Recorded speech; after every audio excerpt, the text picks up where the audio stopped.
연자의 말이 끝나자 숨죽이며 기다리고 있던 꽃잎들이 빙글빙글 돌며 움직인다. 지은도 웃는다. 연자의 다리 주변을 맴돌며 꽃잎들은 박수라도 치듯 활기차게 연자를 2층 세탁실 다리미 앞으로 데려간다. 연자는 놀라 눈을 휘둥그레 뜨며 꽃잎의 향연을 반긴다. 어머 얘들아, 너희 다시 봐도 참 예쁘다. 세상에. 오늘은 너무 신기한 날이네. 살아있길 잘했다. 태어났으니, 살아있으니, 사라지고 숨을 쉬었다. 죽지 못해 살았다. 하지만 이제 살아있으니 살고 싶어지고, 살고 싶어지니 사는 게 행복하다. 행복한 삶을 만드는 건 타인이 아닌 나의 마음가짐이라는 걸 연자는 오랜 시간을 지나와서야 깨닫는다. 행복도 연습이 필요하다는 사실을 깨달으려고 그토록 긴 불행의 터널을 지나왔는지도 모른다. 살아있는 한 모든 얼룩이 아름답다. 좋은 생각만 하기에도 인생이 짧음을 아는 오늘을 살고 있음이 좋다. 연자는 문득 생각에서 빠져나와 주름진 옷을 정성스레 다리는 지은의 뒷모습을 보며 정순 언니가 딸을 낳았으면 딱 저렇게 예쁠 텐데 하고 생각한다. 여기요, 주름들 판판하게 다렸어요. 하지만 아시죠? 옷을 입으면 다시 주름이 생기는 거. 알다마다요. 주름도 이쁜 것도 다 내 삶인걸요. 옷이 따뜻하네요. 고마워요. 옷을 받아들고 지은의 손을 살며시 붙잡는다. 온기는 온기를 타고 심장으로 흘러들어가 사람을 살게 하는 온기를 품게 한다. 연자와 지은의 온기가 서로를 오간다. 지은은 오늘따라 마음이 편안하다. 연자씨, 나 퇴근했어. 여기 있지? 세탁소 문을 열고 재하가 불어 소란스레 들어온다. 지은과 연자는 동시에 웃는다. 꽃잎은 돌을 감싸고 1층으로 빙글빙글 돌아 재하 앞으로 내려간다. 2층을 바라보던 재하가 놀라 뒷걸음질 친다. 깜짝이야. 연자씨, 벌써 꽃잎 타는 거 적응한 거야? 역시 빨라. 메추리알 장조림 해왔지? 밥 퍼왔어. 밥 먹자. 사장님, 같이 드세요. 연자씨 반찬이 기가 막히게 맛있어. 재하의 유쾌한 목소리가 공간을 가득 채운다.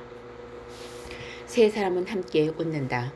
사람의 온기는 그 어떤 온기보다 강하고 따뜻하다. 조금 서늘한 가을밤이지만 세탁소 안은 온기로 훈훈해졌다. 근데 오늘 사장님 원피스에 꽃잎들이 보라색으로 보이는데요. 그러니 난 평소보다 빨간색으로 보이는데 다시 보니 빨간색 같아요. 아깐 잠깐 보라색이었는데 연자씨가 꽃을 좋아해서 그런가 요즘 사장님 옷에 자꾸 눈길이 가요. 똑똑똑. 그때 문을 두드리는 노크 소리가 들린다. 누구지? 올 사람이 없을 텐데. 지은이 문을 연다. 이연희 씨가 보낸 택배 왔어요. 여기가 마음 세탁소 맞죠? 택배 아저씨는 작은 박스를 내밀며 사인을 요청한다. 세상이란 이리도 살기가 편안하구나. 연희가 어제 보냈다는 택배가 이 바닷가 도시에 하루 만에 도착하다니. 지은은 사인을 하고 송장을 넘겨주다 택배 기사의 손목에 눈길이 간다. 왼손에는 초 단위까지 숫자가 자세하고 크게 보이는 전자시계를, 오른손에는 휴대폰과 연결된 시계를 차고 있다. 양 손목에 시계를 차고 있는 택배 기사는 송장을 받고 꾸벅 인사를 하고 뒤돌아 수령 시간을 기재하고 모자를 눌러쓰고 어두운 골목길로 걸어간다. 그때였다. 어둠 속에서 누군가 지은을 지켜보는 느낌이 든다. 누구지? 거기 누구야? 어둠 속을 향해 소리치지만 아무런 인기척이 없다. 지은은 고개를 갸웃거리며 세탁소 문을 닫고 나와 골목을 살펴보았다. 이내 하늘을 향해 숨을 크게 들이쉰다. 바다의 냄새 그리고 차가운 바람이 섞인 낙엽 냄새가 선선한 바람을 타고 깊게 들어온다. 낙엽을 태우는 자작자작한 소리가 들린다. 계절은 참으로 성실하다. 소리 없이 여름이 가고 가을이 왔으니. 영희 삼촌이 택배 가져왔구나. 사장님, 아무도 없는데 뭐해요? 얼른 들어와서 식기 전에 밥 먹어요. 재하가 지은의 팔을 끌어당긴다. 영희 삼촌, 네, 우리 동네 산지 오래됐는데 이름이 김영희래요. 어디서 왔는지 뭘 하던 사람인지 말은 안 하는데 동네에 무거운 물건은 다 배달해줘요. 높은 데 사시는 할머니들 짐도 들여다 드리고 힘쓰는 일 부탁하면 군말 없이 도와줘요. 우리는 영희 삼촌이라고 불러요. 좋은 사람이네. 들어가자. 밥을 먹어야지. 그래, 밥을 먹자. 먹어서 또 살아보자. 살아서 연자씨 말처럼 버스터 타고 동네 구경도 하고 그러며 살아보자. 살아보자라고 하는 말 끝에 입꼬리가 조금 올라간다. 살아보는 것, 어쩌면 괜찮은 것 같기도 하고.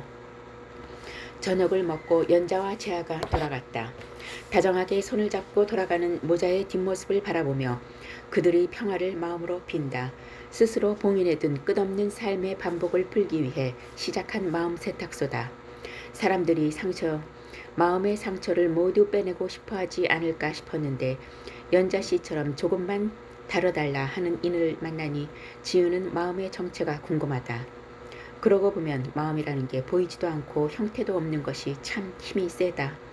마음으로부터 시작되고 마음으로부터 해결되고 마음으로부터 끝난다. 마음으로부터 꽃이 피기도 하고 마음으로부터 불행이 지속되기도 한다. 마음은 어쩌면 모든 끝과 시작의 열쇠인 것일까? 마음에 대해 생각하며 지우는 세탁소 문을 잠그고 택배 박스를 들고 우리 분식을 걷는다. 그러고 보니 마음에 대해 이렇게 생각해 본 적이 있었나? 100만 번이나 태어나면서도 마음을 들여다보지도 생각하지도 않고 살았다. 마음은 꽃과 비슷하다. 보살펴주고 햇빛을 쐬어주면 지기도 하고 피기도 하고 짓무르기도 하고 냄새도 나고 벌레도 생기고 그러다 잎도 다시 피어나고 다시 꽃도 피는 존재. 아름답기도 슬프기도 한 양가적 이면이 마음인 걸까? 아름답기만 한 마음은 존재하지 않는 걸까? 아니, 과연 아름답다는 것은 무엇일까? 슬픔과 아픔은 아름답지 않은 것이고 기쁨과 환희가 아름다운 것이라는 말은 어쩌면 반대일지도 모른다. 슬픔과 아픔이 아름답고 기쁨과 환희가 아름답지 않은 것이라는 사실을 알면 무너질까봐. 숨기고 있는 진실일지도 모른다. 모르겠다. 이리 오래 살아도 모르는 것 투성이라니. 아줌마, 아직 문 안 닫았어. 무릎 아프다며? 연희가 이거 아줌마 거라고 택배 보냈어. 아이고, 연희가. 고 이쁜 것이 이런 거 안 사줘도 되는데. 고마워라. 안 사줘도 된다는 말이 다르게 우리 분식 사장의 얼굴이 활짝 펴진다. 그러고 보니 사장이 요즘 들어 부쩍 무릎을 두드리는 횟수가 늘었다. 지우는 택배를 빨간색 테이블 위에 올려놓는다. 기름때로 눅진하던 테이블은 아직도 끈적거린다. 아줌마, 이 기름때는 청소가 안 되나봐. 지은이 검지손가락으로 테이블을 톡톡 치며 말한다. 우리 분식 사장은 다듬던 팔을 내려놓고 행주를 가져와 테이블을 훔친다. 이기 오래돼서 그런가? 안 지네. 어쩌겠어. 이리 닦아도 이런 걸. 괜찮여. 우리는 다 이런 거 괜찮은 사람들만 오는겨. 아줌마, 그래도 여기 포장 손님이 많은 거야. 이 안에 들어와 먹게 하려면 테이블이 깔끔해야지. 내가 새로 사줘? 아이고, 됐어. 여기 더 손님 많아짐 나 혼자 장사 못해. 돈 더 벌어서 뭐야? 지금도 충분해. 테이블을 새로 사준다는 지은이 말에 우리 분식 사장은 다듬던 팔을 흔든다. 그러고 보니 이 매장에 새 테이블이 들어오면 어울리지도 않을 것 같기도 하다. 오래된 양은 냄비와 낡은 플라스틱 접시를 고집하는 이 공간이 왠지 모르게 편안한 건 사실이다. 지우는 다듬던 팔을 치우고 택배 박스를 열어 약병을 확인하는 시장을 바라본다. 무릎을 두드리는 시장을 보며 지우는 무릎이 욱신거린다. 이상하다. 감정이 전이처럼 신체의 아픔도 전이 되는 것인가. 근데 그거 먹으면 무릎 안 아프대? 요즘 나도 무릎이 욱신거리네. 오래 살아서 그런가. 그려? 이거 먹어봐. 젊을 때부터 관리해야 혀. 안 그럼 나처럼 늙어서 고생해. 자, 이거 한 통 갖고 가. 아니야, 아줌마 먹어. 나도 연희한테 택배 시켜달라고 할게. 아이고, 괜찮여. 이거 먼저 먹고 시켜달라 그랴. 그럼 그럴까?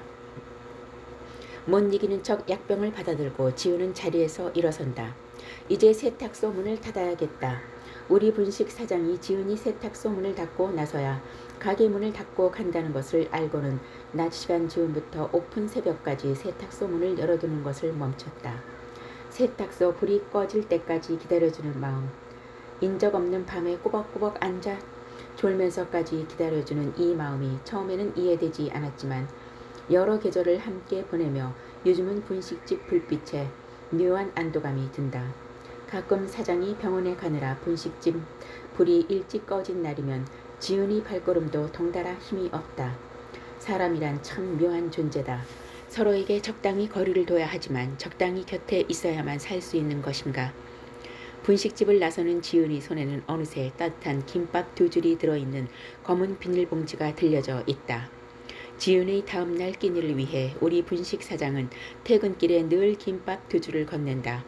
한 손에는 약병, 한 손에는 김밥 봉지를 든 지은이 문을 열다 뒤를 돈다. 아줌마, 아프지 말고 관리 잘해서 오래오래 살아. 병원비 아끼지 말고 병원비 부족하면 김밥값으로 내가 내줄게. 그려. 우리 지은 사장 덕분에 든든하다. 늙은이 아픈 게 뭐 새삼스러운 일인가? 이제 여기저기 아픈 몸 살살 달래가며 남은 날 사는 거지. 어여 들어가. 연자 맞이하느라 수고했어. 수고했어 오늘도. 지은은 배웅하며 우리 분식 사장은 하품을 한다. 사장의 하루도 끝이 났다. 닫힌 유리문 밖으로 지은이 걸어가는 뒷모습을 흐뭇하게 바라본다. 당장 부스러져도 이상하지 않을 만큼 마르고 힘이 없던 지은이 조금씩 생기를 되찾아가고 있다. 지은은 우리 분식 사장이 매일 2줄씩 건네는 김밥에 매일 다른 재료가 들어있는지도 모른다지만 버리지 않고 꼬박꼬박 먹는 것 같다. 그거면 됐다. 그러고 보니 사장의 곁에 아직 꽃잎들이 세탁소로 가지 않고 남아있다.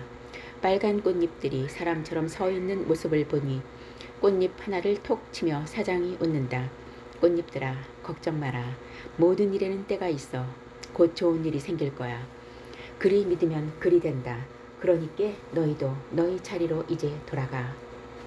사장의 말에 꽃잎들이 빙글빙글 돌며 사라진다. 서로가 서로를 염려하는 온기로 가득한 이런 밤은 잠도 순하다.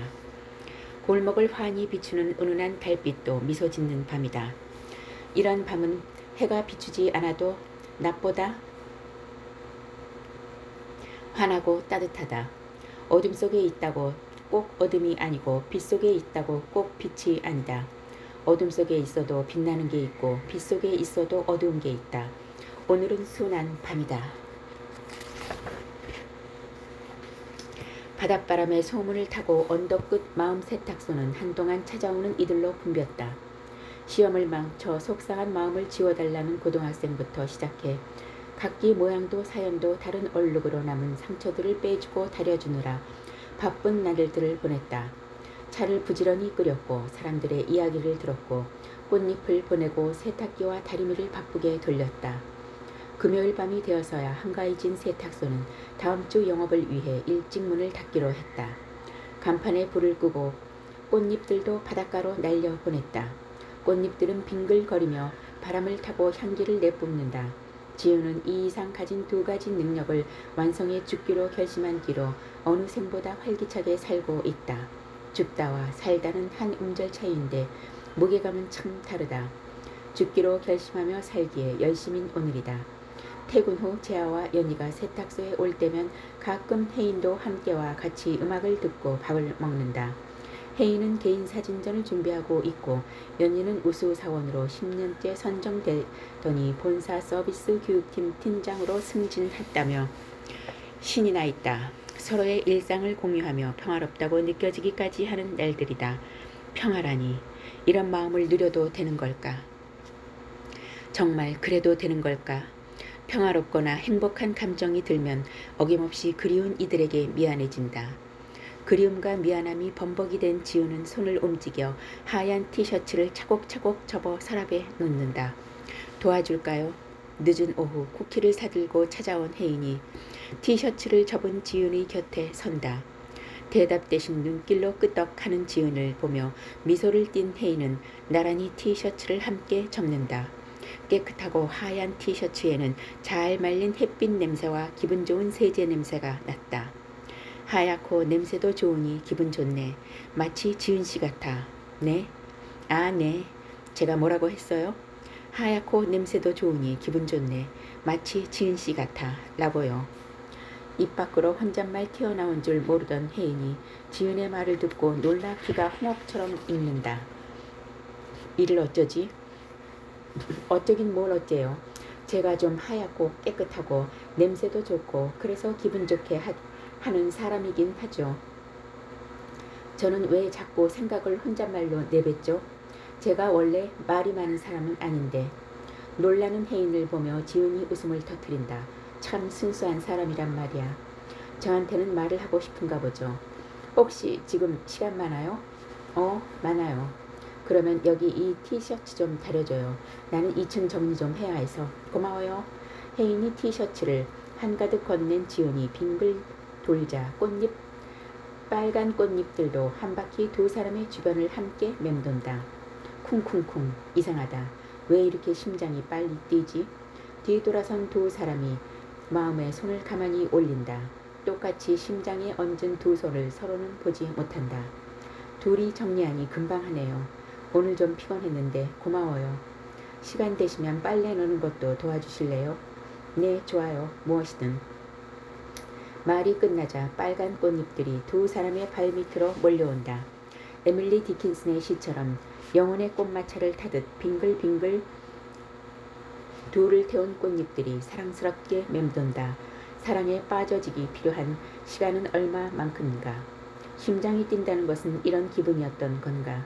지은은 낯선 감정이 조금 당황스럽다. 하지만 기분 좋은 낯섦이다. 이 꽃잎 참 예뻐요. 예쁘죠?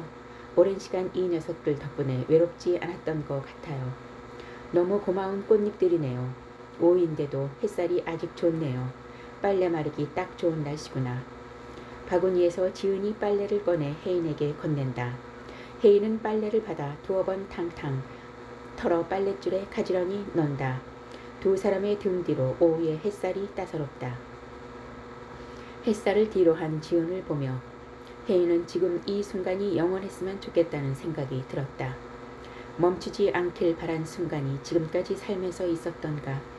슬픔을 속으로 감내해야 했던 혜인은 언제나 시간이 빨리 지나길 바랬고 무언가를 가지고 싶어하는 욕망보다 있는 그대로를 현재를 받아들이는 일에만 익숙했다. 그런데 마음에 낯선 바람이 분다. 언젠가 미래에 꺼내보고 싶은 하나의 장면이 있다면 바로 지금 이 순간이 아닐까. 하얀 빨래가 옥상에 널린 풍경 너무 예쁘죠? 네, 너무 예뻐요. 사진기를 가져올 걸 그랬어요. 눈으로 담아요. 그리고 마음으로 담아요. 진짜 아름다운 풍경은 사진에 담기지 않잖아요. 사진을 찍는 것도 좋지만 영원히 간직하고 싶은 순간은 잠시도 놓치지 않고 찬찬히 느끼며 마음에 담아두는 게 좋은 것 같아요. 지은의 말에 혜인이 고개를 끄덕인다. 마주보며 웃는 두 사람의 청량함이 닮아 있다. 두 사람은 하얀 빨래가 나부끼는 옥상에 나란히 서 해가 지는 풍경을 바라본다. 영원히 간직하고 싶은 아름다운 한순간이 바로 지금 이 순간이다. 쿵쿵쿵. 빨래를 널고 내려오니 누군가 문을 세게 두드린다. 사장님, 택배 왔습니다. 연희가 보냈다는 영양제가 도착했나 보다. 서랍을 닫고 택배를 받으러 문 앞으로 걸어간다. 지은이 걸을 때마다 검정색 스커트에 새겨진 빨간 꽃잎들도 춤을 추듯 움직인다. 택배기사 영희 삼촌이 내민 송장에 사인을 해 건네던 지은은 그가 손목에 찬 두 개의 시계에 눈길이 간다. 맞아. 이 사람 전에도 두 개의 시계를 차고 있었지. 송장을 돌려받은 연희는 전자시계를 보고 택배 수령 시간을 기재한다. 지은에게 택배를 건넨 영희는 할 말이 있는 사람처럼 머뭇거리며 서 있다. 마침에 결심한 듯 모자를 벗어 한쪽 겨드랑이에 끼우더니 반을 접고 다시 반을 접은 종이를 주머니에 6개 달린 조끼의 안주머니에서 꺼낸다. 고개를 숙인 영희는 귀퉁이가 달코해진 종이를 펼쳐 지은에게 내민다. 예전에 이 종이를 우연히 받게 되어 보관했어요. 여기 맞나요? 마음의 얼룩을 지우고 아픈 기억을 지워드려요. 당신이 행복해질 수 있다면 구겨진 마음의 주름을 다려줄 수도 얼룩을 빼줄 수도 있어요. 모든 얼룩 지워드립니다. 오세요. 마음 세탁소로. 주인백. 지우는 구겨진 종이 위에 적힌 글귀를 눈으로 따라 읽으며 고개를 끄덕인다. 수없이 펼치고 다시 접기를 반복한 듯 종이는 거의 찢어지기 직전의 상태로 테이프로 간신히 고정되어 있었다. 이 종이를 어떤 마음으로 가슴 안에 간직하고 다닌 걸까? 어쩐지 딱 1인분의 위로 차가 남아 문을 닫고 지은이 마시려던 참이었다. 오늘의 위로 차가 필요한 사람이 여기 있구나. 여기 마음 세탁소 맞아요. 이 종이는 오픈 초기에 만들었던 건데 오랜만에 보네요. 여기가 오늘 배달 끝집이죠? 잠깐 들어와서 목 좀 축이고 가요. 제가 배달하느라 옷이 땀에 절어서 냄새가 날 텐데. 괜찮아요. 여기 세탁소잖아요. 금방 해결해요. 들어와요. 머리를 긁적이며 머뭇거리는 영이다. 들어가고 싶은데 들어가도 될지 고민하는 표정이 역력하다. 지은은 문을 열어 안쪽으로 들어오라는 손짓을 보낸 뒤 먼저 들어선다. 문을 열고 들어오라 청하는 건 지은의 몫이지만 문턱을 넘는 용기는 들어올 이의 몫이다. 크게 숨을 쉬며 바닷가 쪽 하늘을 향해 꽃잎이 신호를 보낸다. 바닷바람을 묻혀 돌아온 꽃잎들이 세탁소 주변을 빙글빙글 돈다. 영희는 꽃잎을 보며 또 놀라지 않는다. 사실 예전에 본 적이 있기 때문이다. 마음 세탁소가 피어나던 그날, 영희도 우연히 건물이 피어오르는 광경을 목격했다. 배달을 마치고 차에서 잠깐 잠이 들었다 깨어난 그의 앞에 펼쳐지던 장면을 믿을 수가 없어 몇 번이고 눈을 비볐다. 그리고 재하와 연희가 세탁소를 기웃거리다 들어가는 모습을 지켜보았다. 그때부터 영희는 배달 트럭 창문으로 날아온 종이 한 장을 주머니에 넣고 다니기 시작했다. 계절이 지나도록 지은과 세탁소를 드나드는 이들을 지켜보았다. 겁이 많기도 했지만 이 마을을 처음 찾은 낯선 이가 이유 없는 친절을 베풀 리 없다고 생각했다. 마음 세탁소에서 선의를 핑계로 나쁜 일이 일어나면 당장 달려가 구해줄 생각이었다. 배달을 다닐 때마다 시간대별로 세탁소에 대해 기록했다. 헌데 계절이 지나도록 세탁소에서 나오는 이들은 모두 입가에 잔잔한 미소를 머금고 나타났다. 어떤 이는 눈물을 흘리며 나왔고 어떤 이를 한숨을 쉬며 나왔지만 그 모든 얼굴에서 개운하고 시원한 해소의 감정이 느껴졌다. 영희의 의문은 세탁소 주인인 여자로 향했다. 매일 저녁마다 지는 해를 바라보며 눈물을 흘리는 여자. 흐르는 눈물마저 꽃잎처럼 보이는 여자를 지켜보았다. 누구를 해칠 사람은 아닌 것 같았다. 영희는 굳게 담은 입술을 깨물며 결신한 듯한 표정을 짓는다. 만약 생에 단 한 번 행운이라는 것이 주어진다면 지금일지도 몰라. 혼잣말을 중얼거리며 세탁소의 나무 계단 끝에 신발에 묻은 흙을 털어낸 뒤 아까 벗은 모자를 두 손에 꼭 쥐고 시계를 본다. 저녁 7시 7분에서 8분으로 넘어가고 있다.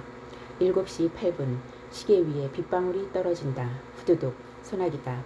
굵은 빗방울에 놀란 영희는 무의식적으로 비를 피하기 위해 성큼성큼 7개의 나무 계단을 올라 꽃처마 밑에 섰다. 영희는 문을 여는 일이 늘 어려웠다. 택배 배달은 문을 열지 않아도 수취인들이 문을 열거나 문 앞에 택배를 두고 올 수 있어 선택한 일이었다. 손잡이를 잡고 문을 여는 일. 누군가에겐 별일이 아니지만 누군가에겐 마음의 준비가 필요한 일이기도 하다. 세차게 쏟아지는 빗방울에 흔들리는 나뭇잎을 향해 고개를 끄덕하며 다시 시계를 본다. 7시 11분 세탁소 안으로 들어선다. 어떤 3분은 라면이 맛있게 끓어오를 시간이고 어떤 3분은 30년의 세월을 압축해둔 시간이기도 하다. 멈췄던 그의 시기가 심장 속에서 째깍째깍 움직이기 시작했다. 터질 것 같다. 심장인지 시계인지. 오전 8시 55분 현관문 앞에서 가방을 맨 영희는 초조하게 시계를 보고 있다. 불안하게 손톱을 질근거리다 9시가 되자 어쩔 수 없이 문을 열어 집을 나선다. 이 문을 열지 않을 수 없을까? 혹은 영원히 닫아두거나. 김영희 지금 몇 시야? 이 자식은 맨날 지각이야. 옆으로 가서 손들고 서 있어. 교복이 흠뻑 젖을 정도로 등에 땀이 오른 영희는 학생 주임의 호통에 손을 든다. 손을 들고 운동장을 뛰고 화장실 청소를 하는 것이 익숙한 상습 지각생. 영희의 학교는 집에서 도보 10분 거리다. 교수 아버지와 변호사 어머니 그리고 전교에서 1등을 하는 잘난 형 영수와 함께 살고 있는 집이다. 바쁜 가족들에게 시간을 지키는 일은 아주 중요하다. 영희는 가족들이 모두 나간 뒤 식탁에 놓인 제 몫의 샌드위치 2조각을 천천히 씹어 먹는다. 이 집은 정확히 10시에 일하시는 아주머니가 오셔서 오후 2시까지 청소, 빨래, 반찬 등을 해주신다. 아주머니는 정확히 오후 2시 10분에 그날의 업무를 기록한 뒤 퇴근한다. 영희는 가끔 이 시간에 집으로 도망쳐 온다. 형도 이 동네에서 공부를 제일 잘하고 너희 부모님은 교수의 변호사인데 네가 이렇게 맨날 지각해서 되겠어? 네 형 반만 따라가 보지. 으이구 들어가. 무표정하게 손을 들고 서 있는 영희를 향해 학생 주임은 혀를 끌끌 찬다. 같은 중학교를 졸업한 형은 공부를 잘하기로 유명해서 영희 옆에서 손을 들고 있던 아이들은 그를 잡아먹을 듯 노려본다. 영희는 그들의 눈치를 보며 학생 주임에게 말한다. 선생님, 저도 화장실 청소할게요. 화장실 청소는 무슨? 들어가. 거기 너희 둘은 얼른 가. 1층 화장실 청소하고 지각 좀 하지 마라. 이것들아. 그는 영희에게 화장실 청소를 시켰다는 사실이 학교 발전위원회에서 회장직을 맡고 있는 영희 부모님의 귀에 들어가기를 우려하는 모양이다. 차라리 귀에 들어가는 게 나을 텐데 영희는 힘없는 걸음으로 2층 교실로 올라간다. 문틈으로 교실 안을 보니 이미 1교시 수업이 한창이다. 문을 열어야 한다. 눈을 질끈 감고 문을 연다. 반 분위기는 싸늘하다. 영희는 수업을 하고 있는 선생님께 고개를 푹 숙여 인사를 하곤 자리에 앉았다. 이제부터 시작이다. 제발, 제발. 수업이 끝나는 종이 울릴 때까지 초침과 분침 소리가 크게 뛰는 심장 소리처럼 들린다. 불안하다. 딩동 딩동 쉬는 시간을 알리는 종이 울린다. 선생님은 책을 챙겨 나갔고 시끄러운 초침과 분침 소리도 멈추었다. 눈을 질끈 감은 영희 앞에 그 아이들이 왔다. 야, 너 오늘 일찍 와서 우리 자리 청소해 놓으랬지? 내 말이 말 같지 않냐? 영희는 고개를 들지 못하고 눈을 꼭 감는다. 가방을 끌어안는다. 도망가야 해. 도망가야 해. 속으로 외치는 영희의 머리 위로 하얀 액체가 쏟아진다. 쿰쿰한 냄새. 오늘은 그나마 하얀색이구나. 손이 미끄러졌네. 미안해라. 야, 이거 너 마셔라. 영희의 머리 위로 반쯤 상한 오이를 붓던 진수는 이내 영희의 입을 벌려 오이를 들이붓는다. 컥컥. 뭐라는 거야? 이 자식이. 너 지금 나한테 하지 말라고 했냐? 미친 새끼. 얘 끌고 나와. 잘못했어. 미안해. 아이고 미안하셨어요. 그러게 미안할 짓을 왜 해가지고. 니네 부모님한테 일러보든가. 영희가 울며 끌려나가도 반 아이들은 진수를 말릴 엄두를 내지 못한다. 진수는 전교에서 가장 싸움을 잘하는 아이다. 영희는 간절한 얼굴로 반 아이들을 바라보지만 진수의 고함에 모두 눈을 피한다. 일전에 반 아이 하나가 담임 선생님을 불렀다가 진수에게 된통 당한 적이 있기 때문이다. 영희는 체념한 듯 눈을 감는다. 시간만 지나면 된다. 조금만 견디면 수업이 시작되고 진수의 폭행과 괴롭힘은 끝이 날 것이다. 이 시간만 지나면, 지금만 견디면 정말 끝이 날까? 딩동 딩동. 그때 다음 시간을 알리는 종이 울렸고 진수와 패거리들은 자리로 돌아갔다. 멈추었던 초침과 분침이 그제야 다시 흘러가기 시작한다. 어떤 10분은 영혼보다 길게 느껴진다. 영혼보다 긴 10분이 지나갔고 50분이 지나면 다음 영혼이 올 차례다. 영희는 맞은 티가 나지 않도록 교과서를 들고 책상 깊숙이 머리를 숙이며 시계와 문을 번갈아 바라본다. 도망치고 싶다. 저 문을 열고 다시 쉬는 시간이 되기 전에 그들이 다시 내게 몰려오기 전에 문을 열고 뛰어나가고 싶다. 원하는 것은 그거 하나뿐인데 그 하나가 그토록 어렵다. 비 소식 없었는데 갑자기 내리네요. 옷이 젖었죠?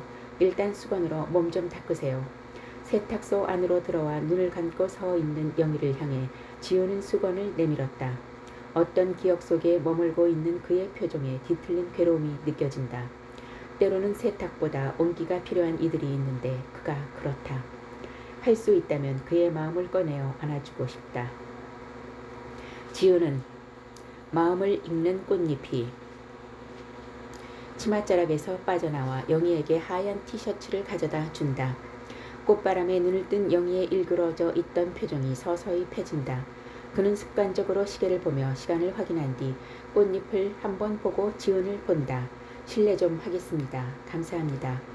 꾸벅 고개를 숙이고 지훈이 건넨 수건으로 물기를 닦고 꽃잎들이 건넨 티셔츠를 손에 쥐고 방금까지 떠오른 생각을 떨치기 위해 고개를 흔든다. 30년 전의 기억이 어제처럼 생생하더니 괴로운 기억에서 벗어나고자 멀리 이 도시까지 도망쳐왔고 오랜 세월이 지났는데도 진수 패거리에게 폭행을 당하던 기억은 사라지지 않는다. 어떤 짧은 기억은 사람을 살게 할 수도 있지만 어떤 기억은 이리도 오래 사람을 따라다니며 마음을 비튼다. 벗어나고 싶다. 벗어날 수만 있다면 어떻게든 벗어나고 싶다. 이리 앉으셔서 차 한 잔 드세요.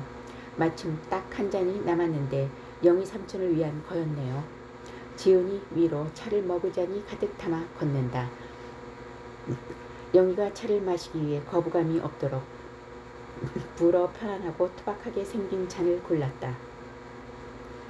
목이 말랐던지 그는 미지근한 위로 차를 단숨에 마셔버린다. 마음 아픈 이에게는 어떤 말도 위로가 되지 않는데 누군가에게 위로 차를 건넬 수 있는 자신의 능력이 있어 다행이라 생각했다. 가만, 영희에게서 나는 이 냄새, 낙엽이 타는 냄새, 익숙하다. 왜지? 사실은 제가 마음 세탁소를 오랫동안 지켜봤습니다. 아기는 없었고 믿어지지 않는 광경을 목격한 뒤로 동네에 이상한 일이 생길까 싶어서요. 지은의 생각을 읽기라도 한 듯 영희가 말한다. 그러고 보니 차에 효험이 도는 시간이다. 그의 경계심은 확연히 줄어들었고 꽃잎은 빙글빙글 돌기를 멈추고 다시 지은의 원피스 무늬로 들어간다. 줄곧 누군가 지켜보는 느낌이 들었어요. 그때마다 낙엽이 타는 냄새가 났는데 영희 삼촌이었군요.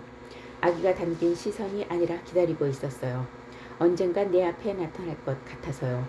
우리 세탁소가 꽤 흥미롭긴 하죠. 반쯤 웃음을 머금은 지은이의 눈빛이 장난기로 빛난다. 이곳에서 꽤 많은 이들을 만나 그런가 요즘 들어 말도 많아지고 농담도 하고 싶다. 물론 상대는 지은의 말이 농담인 줄 모르지만 지켜보는 거 눈치채고 계셨군요. 불편하셨다면 사과드립니다. 사과는 받아들일게요. 그리고 괜찮아요. 그런데 혹시 오래된 마음의 얼룩도 지울 수 있나요? 지금까지는 가능했어요. 방금 꽃잎이 꺼낸 그 티셔츠로 갈아입고 2층 세탁실로 가세요. 눈을 감고 지우고 싶은 기억을 상상하시면 얼룩이 옷에 번질 거예요. 그걸 세탁하면 마음의 얼룩이 빠지는 거죠. 알고 계시죠? 네, 그리고 옥상 위 빨랫줄에 널고 참 궁금한 게 있어요. 네, 말씀하세요. 빨랫줄 위에 있는 잘 마른 옷들은 어디로 가나요? 그 옷들도 꽃잎이 됩니까? 평소와 달리 속에서 많은 질문이 터져 나온다. 그반 입을 굳게 닫고 살아왔는데 이상하게 오늘은 용기 비슷한 게 자꾸 생긴다. 무슨 일이지 대체? 지금 들고 계신 그 옷이 옥상 햇빛에 잘 마른 옷이에요. 마른 옷에서 꽃잎이 나오지 않아요. 매일 오후 지는 해를 향해 날아가는 꽃잎들은 사람들 마음의 얼룩에서 나온 상처예요. 잘 말라서 꽃이 된 상처를 해를 향해 보내요. 뜨거운 태양빛이 타서 빛이 되고 밤에는 별이 되기도 해요. 말도 안 돼요. 상처가 어떻게 꽃잎이 되고 빛이 될 수 있나요? 말이 안 되는 일이 말이 되게 하는 게 마음 세탁소예요. 그래도 제 상처는 꽃잎까진 될 수 없을 것 같아요. 그렇게 생각할 수 있죠. 누구나 자신의 상처가 가장 크고 아파요. 너무 아픈 상처는 연고를 바를 용기도 치료할 용기도 나지 않아 꺼내보지 못하고 마음 안에 꽁꽁 숨겨두고 살아가요. 몸에 난 상처는 피가 말라 딱지라도 지는데 마음에 난 상처는 딱지가 지지도 않죠. 베인데 또 베이면 더 아픈데 마음도 자꾸 베어 아프고요. 맞습니다. 아파요. 옷을 물끄러미 보던 영희는 조끼를 벗어 의자에 걸쳐 놓은 뒤 하얀색 티셔츠를 입고 시계를 본다. 저녁 8시 55분이다. 어느새 시간이 이렇게 훌쩍 가버렸다니 놀란 눈으로 지은을 본다.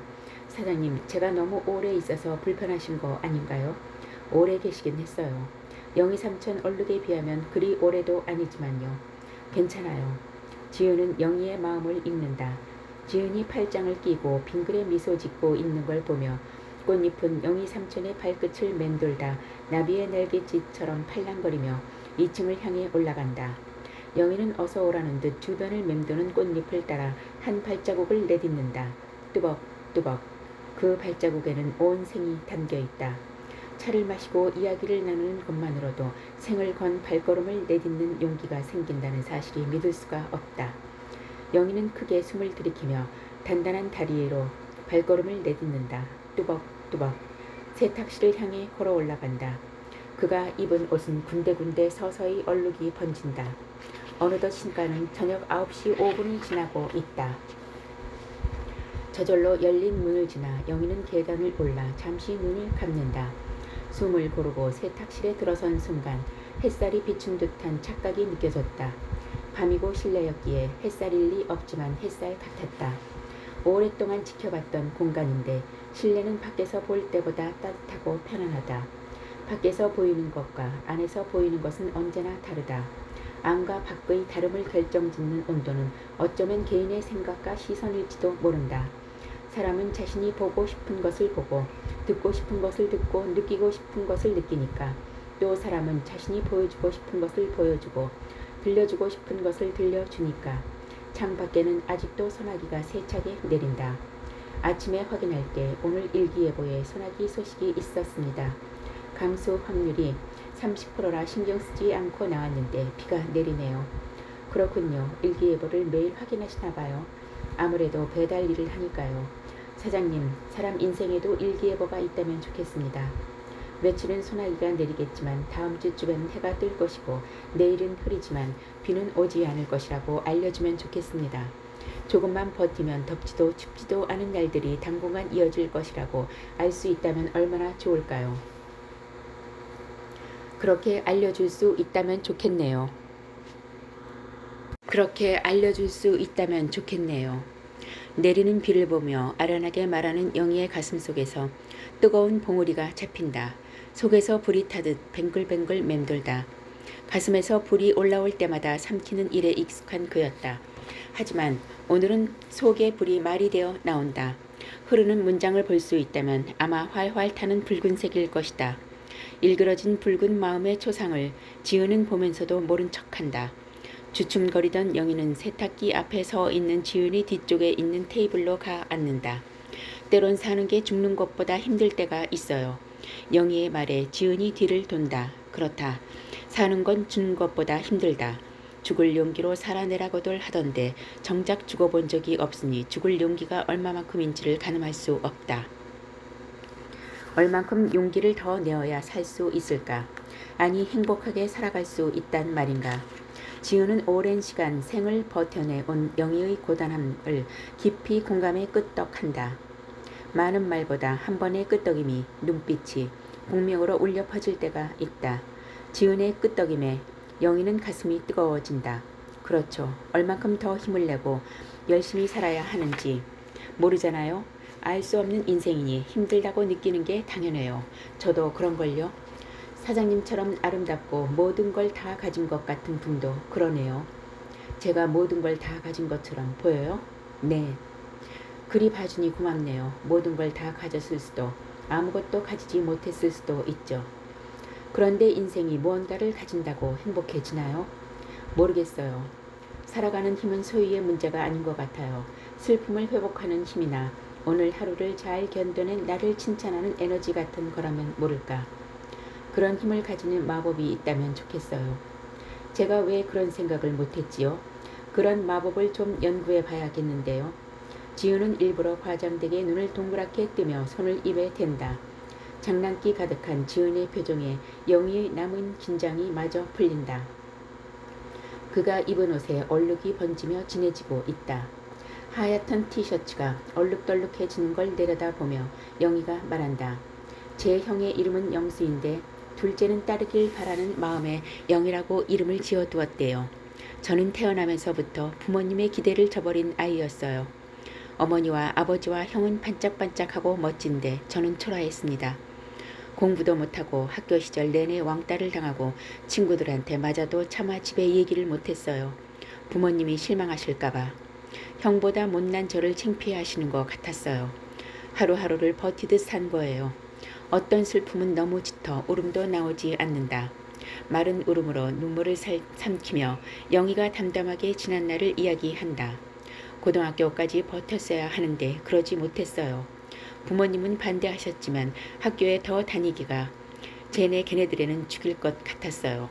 자퇴하고 검정고시로 고등학교 졸업장을 따던 날 어떤 책에서 읽은 장면이 떠올랐어요. 무작정 기차역에 가서 오늘 출발하는 가장 빠른 표로 주세요. 라고 말하는 장면이죠. 무슨 배짱이었던지. 짐을 챙겨서 기차역으로 가 똑같이 따라했어요. 그게 우리 동네 메리골드였죠. 여기 오니까 아무도 저를 몰라서 편안했어요. 학교를 다니지 않아도 되고 저를 괴롭히는 그 아이들도 없고요. 부모님은 돌아오라고 성하셨고 몇 번이나 저를 찾아 사람을 보냈지만 거절했어요. 지우는 영희의 말을 들으며 오른손을 한번 돌린다. 영희가 더 편하게 말을 할 수 있도록 조명의 조도가 낮추어진다. 가만히 들어주는 사람이 옆에 있음에도 안도감을 느낀 영희는 말을 이어나간다. 한 반년 정도 바닷가를 걸어 다니고 마을을 매일 걸어 다녔어요. 눈 뜨면 나가서 걷고 해지면 잠시 쉬었다 또 걷고 걷다 보니 온 동네 집언을 외웠습니다. 그렇게 걷다가 배달할 사람을 구한다는 글이 적힌 종이를 봤어요. 그때부터 이 동네에서 배달 일을 시작했죠. 힘들지는 않았나요? 물론 힘은 들었죠. 그런데 제가 물건을 가져다 주면서부터 사람들에게 고맙다는 말도 듣고 이전과 다르게 쓸모 있는 사람이 된 것 같았어요. 학교에서 친구들한테 맞고 집에서는 늘 형보다 못난 동생이었는데 그렇게 이 동네에서 매일 물건을 배달하고 하루를 견디며 오늘까지 살고 있어요. 살고 버티다 보니 사장님 같은 분도 만났네요. 그래서 지우고 싶은 얼룩이 어떤 거예요? 오랫동안 생각했습니다. 이 동네에 와서 쓸모 있는 사람으로 인정받으니 괜스레 제가 더 좋은 사람이 된 것 같았거든요. 그런데 왜 저는 다른 사람에게 인정받아야지만 쓸모 있는 사람이라 여겼는지 모르겠어요. 가족들만큼 잘나지 못한 게 잘못은 아닌데 친구들한테 맞으면서도 그게 부당하고 나쁜 일이라고 세상에 말할 용기가 없었어요. 제가 못나서 맞는 거라고 생각했으니까요. 많은 불행이 제가 부족해서 오는 거라고 생각했습니다. 모든 일이 다 나 때문이라고 자책하던 저의 과거와 누군가에게 인정받아야만 안도했던 날들, 가족들 때문에 생긴 시간에 대한 강박을 지우고 싶습니다. 그런 이유로 시계를 자주 보신 거군요. 그동안 고생 많았어요. 이제 이 티셔츠 벗어서 세탁기에 넣으면 됩니까? 쏟아내듯 말을 마친 영희는 개운한 표정으로 얼룩진 옷을 벗어 탈탈 털어 손에 쥔다. 지은이 오른손을 2번 돌리자 빨간 꽃잎들이 빛을 내며 연희의 손에 있는 옷을 사뿐히 들여다 세탁기로 함께 들어간다. 꽃잎과 영희의 얼룩진 옷이 함께 세탁된다. 마음을 열어 빨래할 수 있다면 지금이 아닐까. 입을 벌리고 황홀한 광경을 바라보는 영희를 향해 지은이 낮은 목소리로 말을 건넨다. 영희 삼촌, 지난 시간들도 오늘 하루도 견뎌내느라 수고 많았어요. 내일은 버티지 말고 조금은 웃으며 살아내 봐요. 하루 지나 모레도 버티지 말고 조금만 즐거워 봐요. 견디고 버티면 그러다 보면 사라지긴 하는데 그게 너무 오래되면 삶에서 견디고 버틴 기억밖에 없잖아요. 영희가 버티고 견뎌낸 시간에 고된 마음이 따뜻한 이불로 덮어지고 있었다. 버티고 견딘 기억만 있지는 않았지만 가장 강렬한 기억들이 결국 버티고 견딘 기억들이다. 영희는 고개를 끄덕이며 눈을 감는다. 세탁기가 빙글빙글 돌아갈수록 영희의 마음에도 빙글빙글 평온이 번진다. 문득 손목이 답답하게 느껴져 생각해보니 세탁실에 들어온 뒤로 시계를 보지 않는다. 왼쪽 손목 시계를 돌리며 손목을 문지른다. 잠시 시계를 바라보던 영희는 왼쪽 손목 시계를 풀며 왼쪽 바지 주머니에 넣는다. 시계를 뺀 손목에는 하얀 자국이 있다. 허전한 왼쪽 손목을 문지른다. 언젠가는 시계를 차던 자라의 색도 손목 주변의 색과 같아지겠지. 시간이 지나면 분명 그리 되겠지. 영희가 시계를 빼는 모습을 모른 척하던 지은이 손가락으로 동그랗게 원을 그리기 시작한다. 뱅글뱅글 돌아가는 원을 2사람이 바라본다.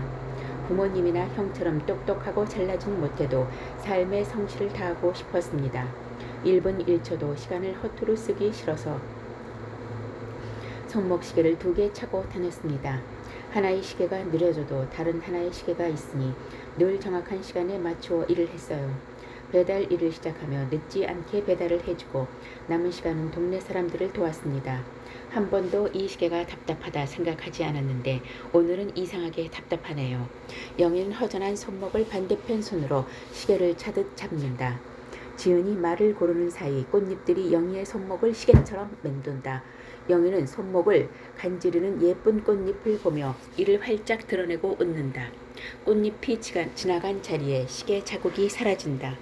놀라서 지은을 바라보는 영희를 향해 말을 고르던 지은이 방긋 웃으며 입을 연다. 이런 말 알아요?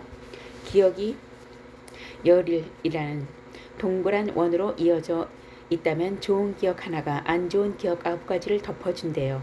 그래서 하나의 좋은 기억을 늘리는 게 중요하대요. 지나간 안 좋은 기억은 저 밑에 두고 새로운 좋은 기억을 제일 위에 덮으면 어떨까요? 영희 삼촌한테 오늘의 기억이 다른 기억들을 이불처럼 덮는 커다란 원이 된다면 좋겠어요. 붉은 원을 그리며 돌아가던 세탁기가 멈췄다. 문이 열리고 젖은 빨래가 꽃잎을 타고 영희의 손으로 온다. 깨끗하다. 아무 얼룩도 없다. 영희는 개운한 해방감에 오랜만에 이빨을 드러내고 크게 미소 짓는다. 오늘을 위해 우리 동네에 왔구나. 내가. 젖은 빨래를 얼굴로 가져간 영희의 어깨가 들썩인다. 지우는 조용히 세탁실을 빠져나온다. 남은 슬픔도 홀로 애도할 시간을 주려고. 당신의 오늘은 구름이 조금 끼지만 조금 뒤 맑고 화창해져 외출하기 좋은 날씨입니다. 몇 주간이라도 영희 삼촌의 인생 일기예보를 해줘 볼까 생각하며 1층으로 내려온 지우는 메모지를 꺼내어 영희의 내일 일기예보를 종이에 적어 그의 조끼 주머니에 넣는다. 때론 마법을 부리지 않는 것이 마법이 되기도 하니까. 삶의 마법을 풀고 싶다면 닫힌 문을 여는 용기를 내야 한다. 아무리 힘껏 밀고 열고 두드려도 문이 잠겨 있을 수도 있고 문을 여는 열쇠를 잃어버릴 수도 있다. 어쩌면 열쇠는 자신의 주머니 속에 있는 게 아닐까. 등 뒤에서 낮게 떠있는 꽃잎들을 향해 지은이 중얼거린다. 언제쯤이면 우리는 나의 주머니 혹은 당신의 주머니 안에 있는 열쇠를 꺼낼 수 있을까? 열어야 할 문을 밀어볼 용기를 낼 때는 언제일까? 어느새 세차게 내리던 비가 찾아들고 있다. 오랜만에 아침 일찍 눈을 뜬 지은이 집에서 라디오를 틀었다. 라디오를 틀고 창문을 연다. 짭조름한 바다 내음에 차가운 공기가 알싸하게 스친다. 한 계절이 지나고 있다. 숨을 크게 들이쉬며 라디오에서 흘러나오는 음악을 허밍으로 따라 부른다. 음악이 끝나고 사연이 소개된다. 지은이 좋아하는 코너에 귀를 기울인다. 시그널 음악이 흐른 뒤 익숙한 DJ의 목소리가 흘러나온다. 안녕하세요. 라디오에는 처음 사연을 보냅니다. 저는 택배 일을 하면서 시를 쓰기 시작한 청취자입니다. 배달 일을 하며 기다리는 시간에 트럭에서 글을 적다 보니 삶을 많이 돌아보게 됩니다. 저는 오랜 시간 상처로 힘든 시절을 버텨냈습니다. 그런데 수십 년 동안 간직하고 있던 괴로운 마음의 얼룩을 마법처럼 지울 수 있는 기회가 생겼습니다. 그 상처 하나를 지운다고 삶이 대단히 달라지진 않지만 매일 아침 일어나는 일이 편안해졌습니다. 전에는 버티듯 살았지만 지금은 살아있다는 기분이 듭니다. 어쩌면 이것이 대단히 달라진 일이라 할 수 있겠습니다. 제가 상처를 안고 살다 보니 오랫동안 마음의 지옥이었습니다. 살다 보면 남으로부터 상처되는 이야기를 들어 마음을 찢어지고 아플 때가 있습니다. 노력해서 좋은 관계를 이어가려 해도 비난받기도 합니다. 또 반대로 어떤 이에게 상처를 주기도 합니다. 제가 마음의 마법을 경험하고 난 뒤 깨달은 점이 있습니다. 만약 누군가 나를 비난하고 욕설을 퍼붓는다면 받지 마세요. 택배도 수치, 거부나 반품이 있듯이 나를 모욕한 그 감정이나 언행을 반품해 보세요. 물건을 주었는데 받지 않으면 내 것이 아닙니다. 누가 나를 싫어하고 미워하면 그 마음을 받아서 상처로 만들지 마시고 돌려주세요. 받지 않고 돌려주었으니 상처는 내 것이 아니고 상대의 것입니다. 마음의 천국을 방해받지 말고 수치 거부하세요. 그래도 됩니다. 아름다운 아침, 동행, 행복한 오늘을 위한 나의 다짐에 택배기사 김영희님의 글을 소개해드렸습니다. 말이 참 좋네요. 남에게 받은 모욕적인 언행이나 상처를 수치 거부하거나 반품에 돌려주는 일. 저도 연습해 보겠습니다. 마음의 마법을 저도 경험해보고 싶은데요. 사연에 이어 들려드릴 곡은 마이클 잭슨의 You Are Not Alone입니다. 여러분은 혼자가 아니죠. 아름다운 아침 동행이 있으니까요. 영희 삼촌, 나이저 DJ의 소개글이 끝나고 음악이 흘러나온다.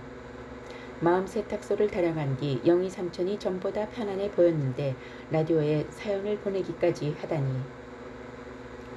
지우는 소파에 앉아 양쪽 무릎을 끌어안고 얼굴을 파묻는다. 가사를 따라 흥얼거린다. 혼자 지내기에 익숙해 외로울 때면 늘 라디오를 듣던 지은이다. 가끔 라디오에서 오늘처럼 좋아하는 노래가 흘러나올 때가 있는데 이런 날은 종일 기분이 좋다. 마음이 뭉클하다. 감동받아 눈물이 난다. 뭉클하고 감동적인 순간을 눈 뜨자마자 맞이하다니. 오늘의 인생 날짜는 아무래도 맑고 화창한 예정인가 보다. 음악이 끝나고 지우는 소파에서 일어나 기지개를 켠다. 잠옷을 벗고 세탁기에 넣는다. 세제를 넣고 세탁기를 돌린다. 수건과 속옷과 잠옷이 함께 빙글빙글 돌아간다. 하얀 거품이 뽀글뽀글 인다. 옷이 서로를 부둥켜 안고 자신들의 몸을 비겨 서로를 깨끗하게 만든다.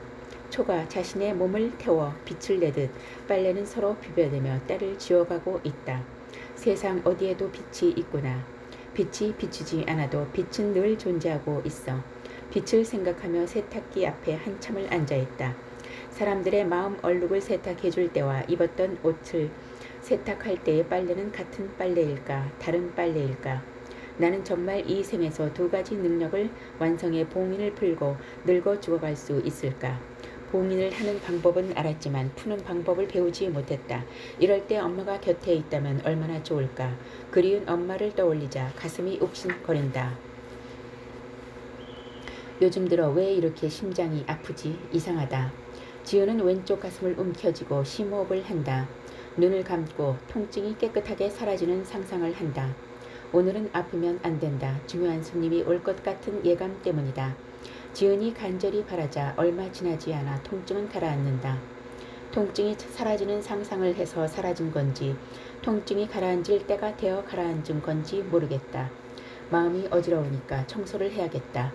일이 안 풀리거나 어디서부터 시작해야 할지 막막하거나 마음이 답답할 때 청소를 하는 건 지은의 오랜 습관이다. 이불을 개고 안 쓰는 물건을 버리고 여기저기 흩어진 물건은 제자리에 둔다. 창문을 열고 먼지를 털어내고 그릇을 깨끗이 닦고 얼룩진 거울을 닦는다. 닦고 비우고 먼지를 털며 마음의 먼지도 함께 털어낸다. 마지막으로는 얼룩진 거울을 닦는다. 깨끗이 닦아야 자신을 더 잘 볼 수 있으니까. 열어둔 창문으로 신선한 공기가 들어온다. 답답했던 실내가 환기된다. 냉장고에서 우리 분식 사장님이 싸준 김밥을 꺼내어 전자레인지에 돌린 뒤 차 마실 물을 끓인다. 어린 시절 엄마에게는 늘 알싸한 차 냄새가 났다. 엄마는 차를 마시는 일은 마음을 정돈하는 일이라 했다. 천천히 차를 우려 준비하는 과정부터가 차를 마시는 일이니 차를 마시는 일은 마음을 마시는 일이라고도 했다. 엄마를 생각하며 알싸한 초겨울의 공기 속에 따뜻한 차를 마시고 밥을 먹고 세탁소 문을 열어야지. 제 할 일을 다한 전자레인지가 신호흡을 울린다. 차를 마시던 엄마의 따뜻한 목소리를 떠올리며 렌지에서 김밥을 꺼낸다. 하루를 즐겁게 만드는 김밥을 알려줄까? 아침에 눈을 뜨며 오늘은 좋은 일이 있을 거라고 기대하면 진짜 좋은 일이 생긴다. 자주 웃으면서 오늘도 좋은 하루 보내. 우리 딸 사랑해. 보고 싶고 그립다. 사람들의 그리움은 별이 되어 하늘에서 빛나고 있다고 한다. 지우는 낮이라 보이지 않는 밤하늘의 별을 생각하며 하늘을 본다. 엄마의 눈동자를 닮은 하늘을 보며 숨을 크게 들이쉬며 생각한다. 그래, 기대해보자. 오늘은 좋은 일이 생길 거라고. 꼭 그럴 거라고. 마음 세탁소 사장님 택배 왔어요. 영희 삼촌이 세탁소 문 앞에 서서 큰 목소리로 지은을 부른다. 세탁소를 다녀간 뒤부터 그는 사람들과 눈을 마주치며 이야기하는 시간이 늘었다. 전에는 택배만 가져다주고 꾹뻑 인사를 하며 돌아갔지만 요즘은 만나는 이들을 붙잡고 수다를 떨기도 한다. 강박적으로 시간을 기록하던 노트에는 시를 쓰며 택배 배달원의 아침 인사라는 제목으로 블로그를 운영해 글도 적기 시작했다. 그의 글에는 하루에 한두 개씩 덧글이 달린다. 세상을 등지고 마음의 문을 닫고 살던 그가 한 발자국씩 마음의 걸음을 내딛고 있다. 영희는 마음의 얼룩 하나를 지운 뒤부터 다시 태어난 기분이다. 영희가 지운 얼룩은 모든 일이 나 때문이라고 책망하는 마음이었다. 나 때문이 아니라 그럴 수도 있는 일이라고 내 잘못이 아니라는 생각이 들면서부터 지나온 삶을 돌아보지 않고 앞으로의 삶을 살아가기로 했다. 아픈 기억들은 마음에 남아있지만 내가 더 잘했다면 그런 일이 일어나지 않았을 거야 라든가 내가 잘못해서 그런 일이 벌어졌어 라는 마음을 들지 않는다. 마음이 편안한 영희는 난생 처음으로 행복하다고 느낀다. 분명 어제와 같은 하루인데 어제와 다른 오늘을 산다. 마음의 변화 하나만으로. 안녕하세요. 영희 삼촌. 라디오에 소개된 사연 들었어요. 지은이 택배를 받아들며 영희에게 물 한 잔을 건넨다. 영희는 수줍은 듯 머리를 긁적이며 시원한 물을 단숨에 들이키고 고개를 꾹뻑하며 컵을 다시 건넨다. 쑥스럽습니다. 소개될 줄 예상하지 못하고 보내온 건데. 영희가 이를 드러내고 웃는 모습을 처음 본 지은이 그를 따라 웃는다. 좋은 기분과 웃음은 절로 전염된다. 두 사람 사이에 평화로운 공기가 온화하다. 사장님, 시를 써서 제일 좋은 점이 무엇인 줄 아십니까? 영희의 질문에 지은이 생각하다 아랫입술을 깨문다. 마음을 글로 표현할 수 있다는 거죠. 물론 그 점도 너무 좋지만 잘못 쓰면 다시 쓸 수 있다는 점입니다. 노트에 연필로 시를 쓰는데 잘못 쓰거나 틀리면 지우개로 지우거나 찍찍 긋고 다시 씁니다. 지우거나 찍찍 그으면 흔적만 남지만 그만큼 고민한 흔적이니까 그것도 참 좋습니다. 그렇겠네요. 종이에 쓰는 시처럼 인생도 잘못 쓰면 조금 지우거나 다시 쓰면 되고요. 맞습니다. 잘못 쓰면 다시 쓰면 된다는 걸 그동안 몰랐습니다. 답을 틀리면 영원히 틀린 답인 줄 알았어요. 인생의 정답이 영원히 하나인 줄만 알고 살았습니다. 종이가 구겨져도 괜찮고 다시 써도 괜찮다는 걸 이제야 알았습니다. 이제라도 알았으니 좋네요. 사실 저는 생각보다 꽤 오래 살았는데 영희 삼촌이 느낀 것을 요즘에야 깨닫고 있어요. 저보다 빨리 아셨는데요. 오랫동안 살았던 사이인 듯 편안하게 이야기하며 웃는 사이 영희의 등 뒤에 숨어있던 아이가 고개를 빼꼼히 내민다. 안녕, 넌 누구니? 지은이 인사를 건넨다. 10살쯤 되어 보이는 아이는 눈만 내밀고 지은을 바라보곤 다시 영희의 등 뒤로 숨어버린다. 얼마 전부터 낮에 저를 따라다니는 아이인데 택배 배달하는 몇 시간 동안 옆에 머물다 가곤 합니다. 그런데 오늘은 제가 무거운 물건 배달이 많아서 아이가 다칠 것 같아요. 조금만 여기 있게 해도 되겠습니까? 그래요. 고맙습니다. 아마 있고 싶은 만큼 있으면 알아서 갈 겁니다. 참, 그리고 마음 세탁소를 다녀간 뒤로 이상하게 잠도 잘 오고 마음이 편안합니다. 사장님 덕분입니다. 편안하시다니 다행이네요. 정말 다행이에요.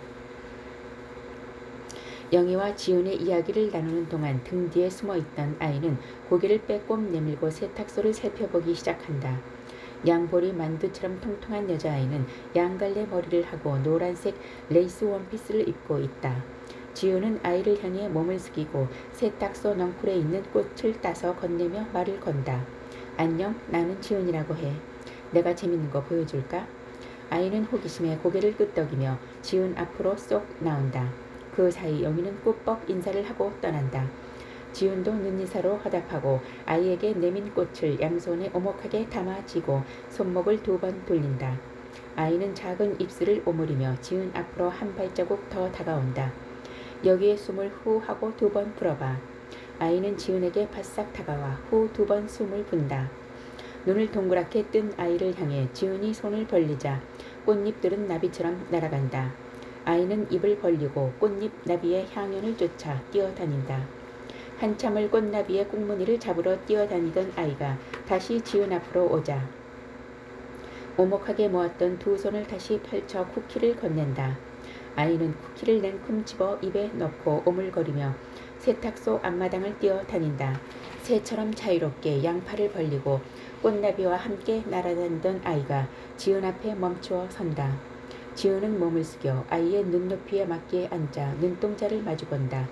맑고 투명한 아이의 눈동자에 지은의 얼굴이 담긴다.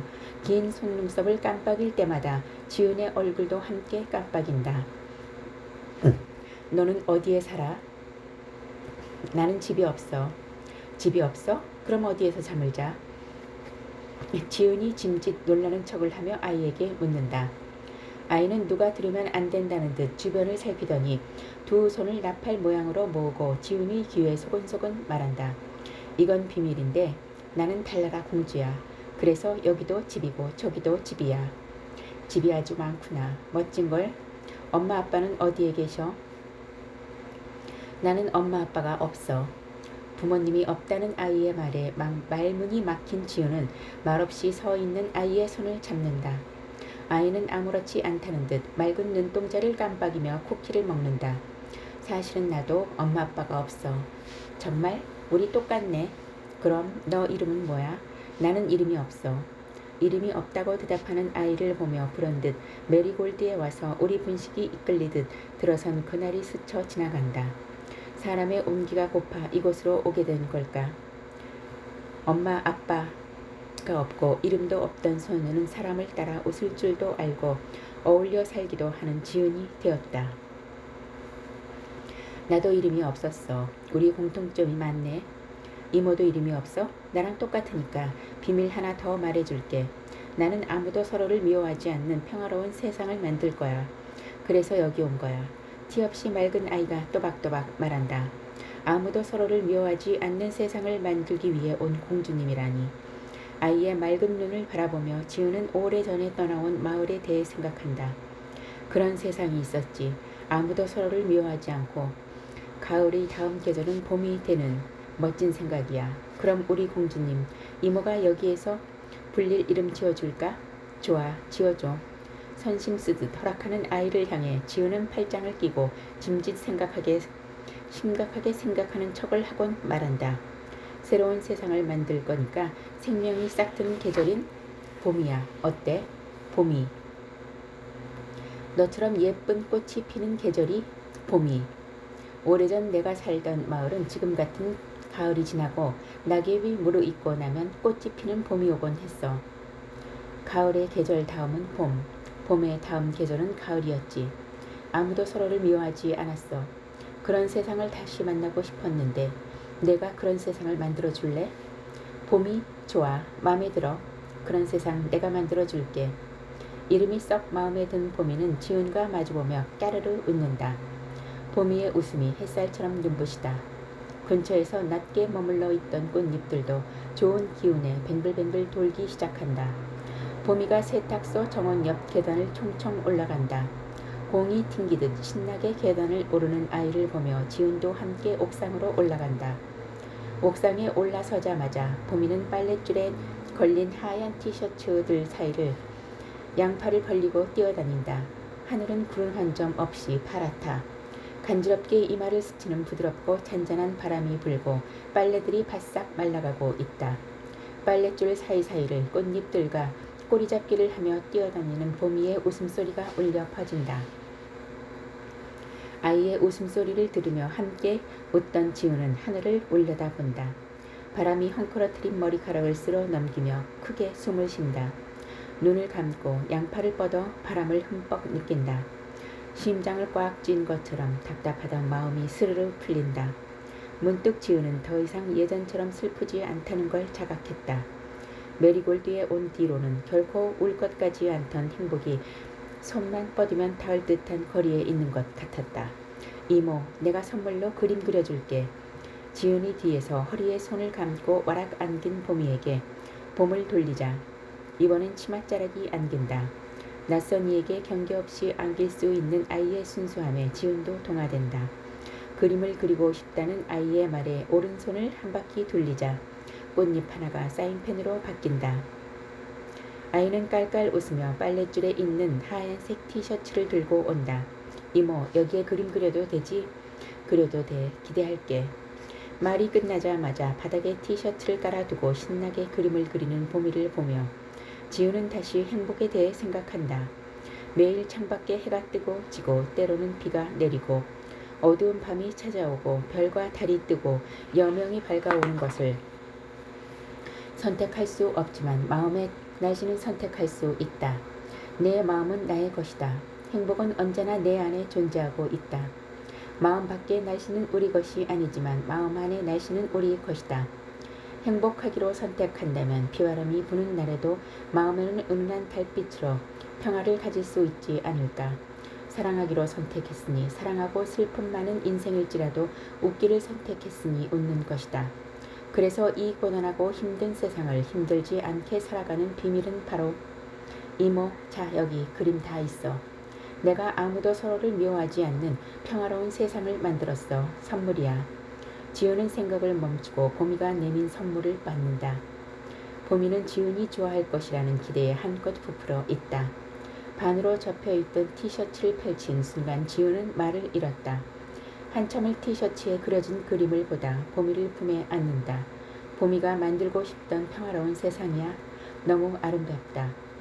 지훈의 품에 안겨있던 보미는 고개를 끄덕이고 다시 꽃잎과 놀고 싶어 품을 빠져나온다. 지훈은 다시 티셔츠에 그림을 본다. 알록달록한 사인펜으로 그린 2층 집이 있고 꽃과 나비 사이에 삐뚤삐뚤한 글씨로 마음 세탁소라고 적혀 있다. 오랫동안 지훈이 찾아 헤매고 그리워하던 고향이 지금 눈앞에 있다. 그 순간 섬광처럼 한 줄기 문장이 뇌리를 스치고 지나간다. 비밀은 바로 지금 오늘 이 순간이야. 행복은 내면의 빛이다. 손에 닿을 수 없는 높은 하늘이 아니라 마음의 하늘에서 빛나고 있다. 행복은 이미 우리 마음 안에 있다. 행복은 바로 지금 여기 이곳에 있다. 과거는 돌이킬 수 없고 살아갈 미래는 오지 않으니 지금 살고 있는 오늘에 집중해야 한다. 한 걸음만 오른쪽으로 걸어도 이미 과거다. 한 걸음 앞으로 걸어가 미래가 아닌 현재다. 지나간 과거를 후회하느라 살아갈 미래에 눈이 멀어 미처 오늘을 보지 못했다. 사랑하는 가족을 잃은 과거의 슬픔과 후회를 안고 살아가느라 그리 오랜 시간을 다시 태어나며 살아왔어도 정작 오늘 행복한 적이 없었다. 아니, 행복할 것 같으면 겁이 나서 도망쳤다. 행복하면 안 될 것 같다. 하지만 사랑하는 엄마 아빠가 원하는 게 정말 지은이 과거에 얽매여 이토록 행복을 두려워하며 사는 것이었을까. 보미가 그린 마음 세탁소 그림을 양팔로 끌어안고 주저앉는다. 보미와 뛰놀던 꽃잎들은 지은의 주변을 걱정스레 맴돈다. 봄이 굳은 듯 초점 없이 허공을 응시하는 지은의 눈에서 뜨거운 눈물이 흐른다. 소리 없이 흐르는 눈물은 파란빛 꽃잎으로 떨어져 치맛자락에 무늬로 새겨진다. 지은을 바라보는 보미의 주변으로 꽃잎이 나비처럼 몰려와 보미를 감싼다. 꽃나비의 날갯짓에 보미는 서서히 빨간 꽃잎으로 변해 지은의 옷으로 달려 들어간다. 흩날리는 꽃잎을 손으로 잡으려던 지은은 보미가 누구인지 자각한다. 노란 원피스를 입고 볼이 빨간 선우는 바로 지은 자신이었다. 어린 시절 엄마와 뛰어놀던 정원에서의 행복한 기억이 꽃으로 간직되어 지은과 함께 살아온 것이다. 가장 그립고 아름다운 추억이 내 곁에 항상 함께 해왔단 말인가. 혼자였고 외롭다 생각했던 날들도 혼자가 아니었던 것인가. 그리운 날들이 마음에 사무쳐 눈물이 터져 나온다. 지우는 파란색과 빨간색 꽃잎으로 뒤섞인 원피스에 고개를 파묻고 가녀린 어깨를 들썩이며 울기 시작한다. 소리내어 울고 있는 지훈을 보며 불던 바람도 멈춘다. 바람에 흩날리던 빨래들도 흔들리기를 멈춘다. 그녀를 사랑하는 일들도 그 자리에 멈춘다. 지훈은 울음을 1층에 듣던 우리 분식 사장과 일찍 퇴근하고 세탁소에 놀러온 연희의 눈이 마주쳤다. 연희는 걱정스레 우리 분식 사장을 바라본다. 지훈 사장님 괜찮을까요? 올라가 볼까요? 무슨 일 있나 봐요. 걱정 말어. 모든 건 잠시뿐이고 그마저도 전부 흘러가는겨. 혼잣말 같지? 좋은 일도 나쁜 일도 흘러가. 울고 싶을 때 울어야지. 시원하게. 웃고 싶을 때도 마음껏 웃고. 그러면 전부 흘러가. 끝이 끝까지 가보고 두려움의 얼굴을 마주볼 때 새로운 시작도 할 수 있는겨. 네, 그런데 지은 사장님은 언제나 슬퍼 보여서요. 슬퍼 보이지. 맞아. 그래도 인간은 누구나 행복하기 위해 태어났은 게 지은 사장도 행복을 위해 가고 있는 길일겨. 믿어보자고. 우리는 이만 들어가자. 우는 거 우리가 들은 거 알면 또 얼마나 신경 쓰일겨. 우리 분식 사장은 연희의 어깨를 툭툭 친 뒤 다리를 절뚝거리며 분식집으로 들어간다. 김밥을 말기 위해 새 밥을 짓는다. 어떤 슬픔을 위로하기 위해 따뜻함과 사랑을 듬뿍 넣어 밥솥을 꾹 닫는다. 슬픔이 지나가기 위해서는 뱃속이 따뜻해야 하니까. 연희는 세탁소 입구의 오픈 간판을 크로우즈로 뒤집는다. 두 사람은 각기의 방식으로 지은을 위해 마음의 초를 켠다. 다른 사람의 슬픔과 아픔을 우울을 지워주던 지은이 누구보다 행복해지기를 바라면서